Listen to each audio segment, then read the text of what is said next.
우리는 어떤 형태로든지 만들어 놓고 난 후에 하나님 또는 신이라고 해서는 안 된다.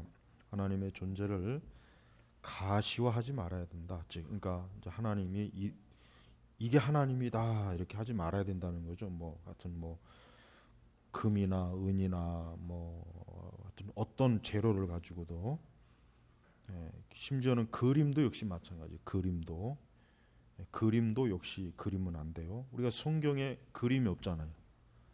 여러분 성경 66권에 그림이 없는 게 여러분 좀 이상하지 않아요? 그림을 하나 좀 들어가면 훨씬 더 이해하기 쉬울 텐데 그림이 없어요. 그림. 예를 들면 신약 성경에 예수님이 인성이 어떤 모습인지 좀 한 장이라도 그림을 남겨줬으면은 얼마나 좀 좋겠어요. 우리 생각엔. 근데 그림이 없어요. 그림. 바로 이것 때문에 그래. 숭배하니까 그런 가시죠. 만약에 그 이후에도 뭐 성화를 이렇게 뭐 예수님이 이런 모습이다 해가지고 막 성화도 만들어내잖아요. 그러니 만약에 실제로 성경에 뭐 예수님이 이런 모습이다 만약에 그림을 그려놨어요. 그러면은 아마 모든 교회들이 그 예수님 그림을 다 걸어놓고 그 앞에다 아마 예배를 드렸을 거예요. 그게 바로 우상. 그게 사실은 잘못된 숭배라고요.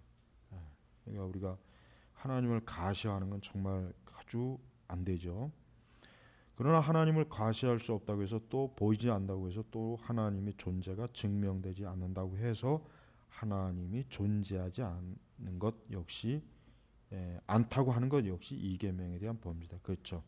우리가 눈에 보이지 않는다, 뭐 손에 잡히지 않는다. 그러니까 하나님 계시지 않을 것이다 하는 것은 이계명에 대한 범죄다 이거죠. 형상을 만들지 말라고 말씀하신 하나님이 분명히 계심에도 불구하고 그 하나님을 망상의 산물이라고 한다면 어떻게 되겠는가? 말씀하시는 하나님을 믿는 자들이 하나님의 존재를 말할 때 존재 자체를 망상으로 치부해 버리는 사람들은 하나님의 말씀하신 나를 미워하는 자가 해당된다. 그렇죠? 그러니까 하나님을 망상이다라고 한 사람들이 누굽니까? 바로 프로이드 같은 사람이고, 그 다음에 또 뭐 많은 그 독일의 철학자들, 18세기, 19세기 철학자들도 그렇고, 뭐 지금도 뭐 새로운 무신론자들도 그렇고, 전부 하나님을 망상이라고 그러잖아요. 인간이 뭐 뇌에 어떤 문제가 생겨가지고 거기에서 하나님이라고 하는 존재를 그 뇌에서 만드는 것이다. 뭐 이렇게 막 어떤 뇌 이론을 가지고도 또 얘기하고, 그러니까 그들 바로 그런 사람들이 뭡니까? 하나님을 미워하는 자. 그러니까 하나님을 미워하는 것을 좀 더 적극적으로 해석했어요. 단지 하나님이 존재하지 않는다 이것뿐만 아니라 하나님을 믿는 그 신앙을 멸시하는 것. 그게 바로 하나님을 미워하는 거나 마찬가지. 그거죠. 그래서 기독교의 적대적인 물질론자의 생각이 어떤지 알아보자. 진화된 존재인 창조적 지성은 우주에서 맨 나중에 출현할 수밖에 없으므로 우주를 설계하는 일을 맡을 수 없다. 이 정의에 의하면 신은 망상이다. 그리고 앞으로 드러나겠지만 그것은 유해한 망상이다. 그게 바로 저 우리 밑에 각주봉 리처드 도킨스의 만들어진 신 거기에서 이제 나온 그 구절입니다. 그러니까 리처드 도킨스의 그 만들어진 신에 보면은 하여튼 집요하게 기독교 신앙을 아주 참 굉장히 그 참 폄하하고 우리 기독교 신앙을 아주 철저하게 이렇게 막 난도질하는 이러한 그 내용들이 거기 굉장히 가득 차 있습니다. 그런 책들을 읽고 젊은 애들이 그런 책들을 읽으면은 기독교에 대해서 당연히 안 믿죠. 당연히 기독교란 종교에 대해서 아주 부정적인 굉장히 극단적 부정적인 생각을 갖게 돼요. 그래서 우리가 이러한 그 내용의 책들이 많이 나와 있어요. 많이 나와 있단 말이에요. 그러니까 이러한 것들이 사람들로 하여금 교회 또 우리 기독교 신앙을 사실은 뭡니까? 굉장히 적대적으로 보는 거예요. 적대적 관점으로. 그래서 오히려 기독교를 아주 해로운 종교다.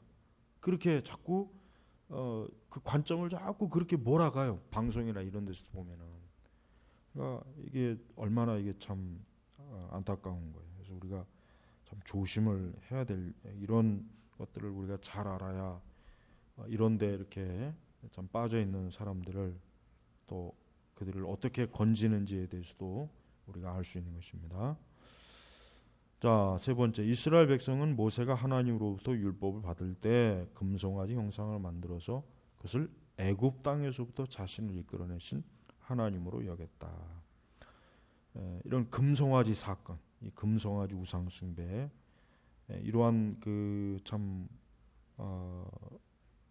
성경의 기록을 우리가 읽어볼 때 인간은 본질적으로 이렇게 항상 어떤 보이는 형상에 대한 그 갈망이 있어요. 보이는 형상에 대한 갈망이 있단 말이에요. 그러니까 어떤 초자연적인 절대자에 대해서 보이는 형상을 만들고자 하는 갈망이 사람에게 있어요. 그래서 항상 여러 종교들을 보면은 그런 어떤 식으로든지 자꾸 형상을 자꾸 만드는 이유가 거기에 있는 거예요. 그래서 우리가 이러한 죄악들은 타락한 본성에서 나온 거예요. 타락하고. 만약에 사람이 본성이 타락하지 않았으면 우상 숭배하겠습니까? 절대 안 하죠. 절대 우상 숭배 안 합니다. 본성이 타락하지 않았습니다. 그러니까 본성이 타락했기 때문에 이런 우상을 숭배하고 우상을 만드는 이런 하여튼 죄악들을 이렇게 뻔뻔스럽게 짓는 거예요. 근데 그 참 이스라엘 역사를 보면 알겠지만은 그 이스라엘의 그 열왕기나 그 역대 이런 역사기를 보면은 이스라엘 백성들이 참 문제가 뭐냐면은 자꾸 그 주변 민족들이 그 숭배하는 우상을 자꾸 탐했어요. 자꾸 그걸 탐한 거예요. 탐욕과 우상 숭배가 결합이 돼 버렸어요. 결합이 돼 버렸어요. 탐욕도 나쁜데 거기다 우상 숭배까지. 탐할 걸 탐해야지 우상 숭배하는 걸 탐한다는 거 한번 생각해 봐요. 얼마나 이게 끔찍해. 그러니까 하나님 이걸 굉장히 혐오스럽게 해요. 혐오스럽게. 그래서 이사야 선지자가 그렇게 막 참 그 이스라엘 백성들에 대해서 하나님의 그 무서운 심판을 한 이유도 바로 그런 이유 때문에 그런 거예요. 그러니까 우리 이러한 죄는 하여튼 지금도 아주 뭐 널려 있고 지금도 뭐 더 많아진 것 같아요. 내가 볼 땐 더 많아진. 자, 네 번째, 우상을 만드는 일은 고대 사회나 지금이나 크게 다를 바가 없다.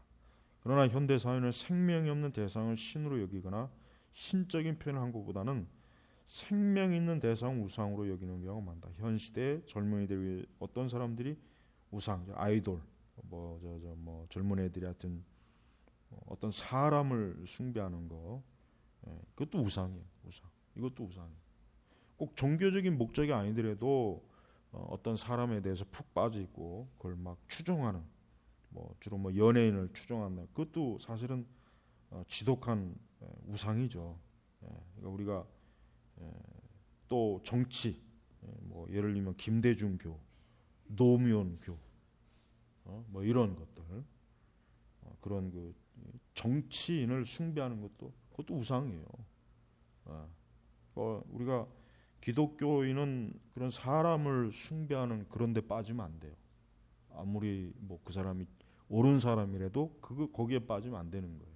사람은 불완전한 피조물인데 어떻게 사람을, 그러니까 예수님 믿는 사람 치고 믿는데 뭐 노무현교, 뭐 김대중교 이런 데 빠져 있는 사람은 그 자기 자신이 우상 숭배하는 걸 알아야 돼요. 어떻게 교회를 다니면서 그런 옛날에 그래서 뭐 어떤 목사가 뭐 노무현 욕했다고 차량으로 그냥 어디 들이박았죠? 그런 사건도 있었잖아요. 그거 미친놈이에요, 그거. 목사가 할 짓이 없어갖고 그거 복음을 위해서 좀 어디 차를 한번 들이박아 보지. 복음 때문에. 왜 그거는 못하고 왜? 그러니까 우리 교회 다니는 사람들 중에 저는요 이제까지 볼 때 이 정신 자체가 이상하게 된 사람도 상당히 많아요. 정신 자체가 아주 거의 반 사이코들이 많아요. 그러니까 조심해야 돼. 그거는 더 이상하게 돼버려. 종교와 결합이 되면 더 이상하게 돼버린단 말이에요. 그러니까 하여튼 예수님, 우리 삼위일체 하나님 외에는 어떠한 것도 우리에게 우상이 되면 안 돼요. 그 사람 아무리 선한 사람이든 나쁜 건 더 안 되겠지만은. 자, 다섯 번째, 동방 종교에는 아이콘을 특히 신성했다. 아이콘, 그렇죠? 여러분 동방 종교의 아이콘 알죠? 아주 나는 그 아이콘 보면 혐오스러워요. 아주 그냥 무서워요, 무서워. 영 안 좋아. 근데 이 동방종교는 이 아이콘이 굉장히 그들이 예배 재료가 되기 때문에 이 동방종교는 아이콘이 없으면 안 돼요. 예. 그러니까 거기 보면 이제 뭐 삼일차 하나님 예수님 사도 이런 이미지 예배 그런 걸 막 신앙생활에 사용하죠. 촛불을 켜고. 그러니까 로마 교회나 동방 교회는 이런 아이콘, 그다음에 어떤 의식, 그다음에 의식 용품 막 이런 게 없으면 걔들은 그 예배 그들이 말하는 그 예배 의식을 못 합니다.